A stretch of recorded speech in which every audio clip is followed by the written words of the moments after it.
Shalom, selamat malam saudara-saudara yang dikasihi Tuhan. Mari kita renungkan firman Tuhan dengan judul Siapakah yang memahami kemuliaan salib itu? Mari kita berdoa. Bapa kami di surga, bersamalah dengan kami ketika kami merenungkan firman-Mu. Di dalam nama Yesus Kristus kami sudah berdoa. Amin. Ayat renungan kita diambil dari buku Lukas pasal 23 ayat 47.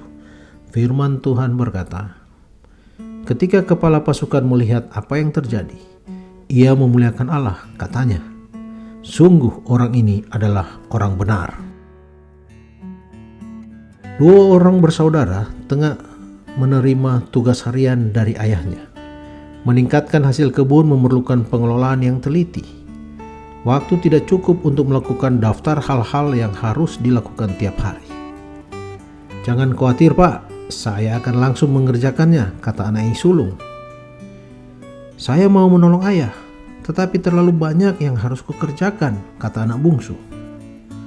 Setelah hari petang, si bungsu telah menyelesaikan semua yang disuruh sang ayah, karena ia berubah sikap. Si sulung belum melakukan apa-apa. Salib itu membagi dua dunia ini. Orang-orang yang menanti-nantikan Yesus rajanya itu melihat-lihat terus. Mereka tidak menyadari betapa cepat keadaan menjadi salah. Akhirnya mereka meninggalkan salib itu sambil menangisi kerugiannya. Para penguasa mengolok Yesus, mengajukan pertanyaan, mengejek tentang bagaimana mungkin pilihan Allah dapat disalibkan. Para laskar memaki, mengoloknya dengan menyebutnya raja orang Yahudi. Seorang pencuri ikut-ikutan para penguasa dan tentara membentaknya. Jikalau engkau Kristus itu, selamatkanlah dirimu dan aku pun. Pencuri kedua melihat salib itu sebagai jalan keselamatan. Sekalipun orang lain mengoloknya, ia meminta hidup kekal daripadanya. Penghulu laskar itu tidak mau ikut-ikutan dengan laskarnya yang mengolok-oloknya.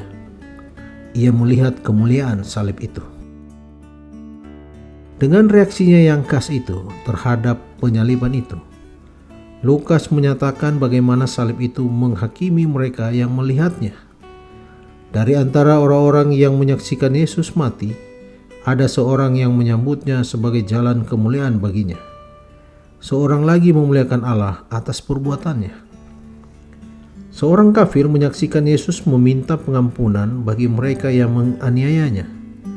Ia mendengar kepastian hidup bagi pencuri itu. Ia memperhatikan Yesus berkata-kata kepada Bapanya. Itu sudah cukup baginya. Ia tidak perlu lagi pengetahuan Alkitab yang nyata, tidak berguna bagi para penguasa. Orang yang disalib itu meminta agar ia percaya. Dari mereka yang tidak mengenal jalan kebenaran itu, seorang menemukan hidup itu.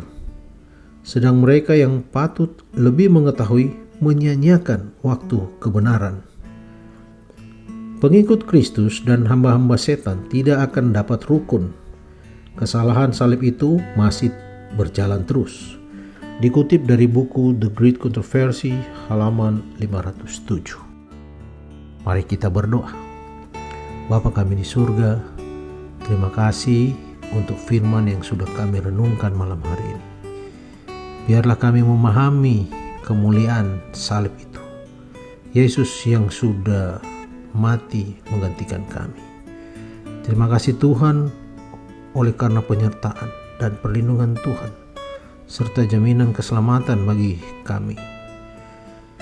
Bapa di surga, kami mau beristirahat malam ini, biarlah Tuhan bersama dengan kami sepanjang malam ini. Inilah doa kami, di dalam nama Yesus Kristus kami sudah berdoa. Amin.